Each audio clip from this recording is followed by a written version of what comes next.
Music का सफर देखे कभी भी किसी भी तरीके से बुरा नहीं होता है, कभी तकलीफ दे नहीं होता है। आपकी ज़िंदगी में कितनी भी तकलीफ हो, अगर आप हारमोनियम पे हाथ रखे हैं म्यूजिक के किसी भी इंस्ट्रूमेंट पे, तो तकलीफ ऐसे भी कम हो जाती है। तो म्यूजिक का सफर बड़ा अच्छा रहा है।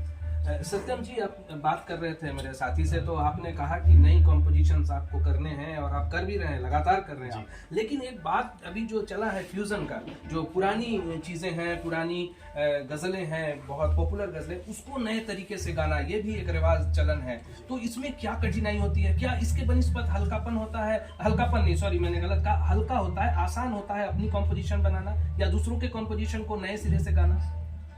नहीं, अपनी कंपोजिशन बनाना भी टफ है। देखिए, तीन चीज़ें होती हैं। एक होता है म्यूजिक डायरेक्शन, एक होता है कंपोजिशन, एक होता है सिंगिंग। इन सब में मेरा जो मानना है, सिंगिंग सबसे टफ है।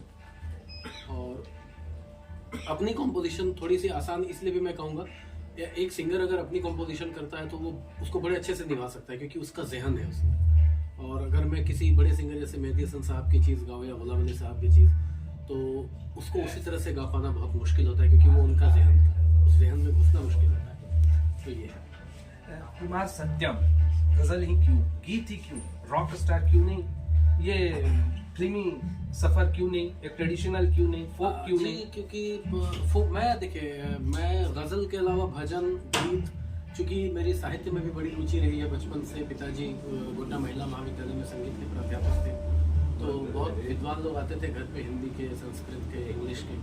तो अच्छे अच्छे राइटर्स को मैंने पढ़ा है, सुना है। तो इसलिए एक रुझान होता है ना कि जैसे जिसने दिनकर जी को सुना हो, जिसने हरिवंश राय बच्चन जी को सुना हो, जिसने निराला जी को सुना हो, जिसने महादेवी वर्मा को पढ़ा हो, तो वो तो फिर कुछ ऐसी ही चीज़ प्रोड्यूस करेगा जो कि वैसा ही कुछ रिलेटेड हो। बेशक बेशक, बहुत अच्छी बात कही आपने। एक सवाल और बस करना चाहूंगा, गोड्डा से मुझे याद आ गया, आपने हर चीज को बड़ा अच्छे से व्याख्यान किया हमारे श्रोताओं के लिए। एक बात बताएं, ये झारखंडी धूम जो है, ये आप बहुत बचपन से परिचित हैं झारखंड में आते रहने के दौरान, तो इसे लेकर कुछ सोचा है आपने? गजल में इसे क्या पिरोया जा सकता है, या इसका टेस्ट को, इसके जो इमेज है उसको रखा जा सकता है, ऐसा कुछ सोचा है?